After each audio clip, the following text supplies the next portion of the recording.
पुढची बातमी यवतमाळमधून आहे, कारण यवतमाळ जिल्ह्यातून 6 महिन्यात अनेक आदिवासी मुली गायब झाल्यात। रायगाव आणि मारेगाव केळापूर तालुक्यातून या मुली गायब झाल्याची माहिती आहे। मुलींची मानवी तस्करी केली जात असल्याची माहिती आहे। एका मुलाची आणि मुलीची ऑडिओ क्लिपही व्हायरल झाली आहे। भाजपाच्या जिल्हाध्यक्षांच्या हाती ही ऑडिओ क्लिप लागली आहे। ऑडिओ क्लिपमध्ये मानवी तस्करीची माहिती असल्याचा दावाही केला जातोय। पोलिसांनी प्रकरण गांभीर्याने घेतलं नसल्याचा आरोप आहे। लव्ह जिहाद आणि धर्मांतराचा अँगल असल्याचा भाजप जिल्हाध्यक्षांनी दावा केला आहे।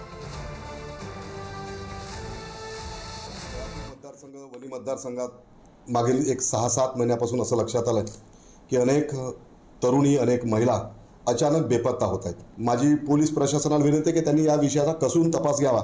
जी ऑडिओ क्लिप आमच्या हातात आली आहे ती ऑडिओ क्लिप जर आपण ऐकली तर त्यातील संवादावरून लक्षात येतं की हे प्रकरण वर करणे केवळ बालविवाह एवढं नाही, तर याच्या पुढेही जाऊन बालविवाह सोबतच मानव तस्करी आहे, ऑर्गनचा याच्यामध्ये अडचण येऊ शकते, लव्ह जिहादचाही भानगड आहे, मनी ट्रेलिंग आहे।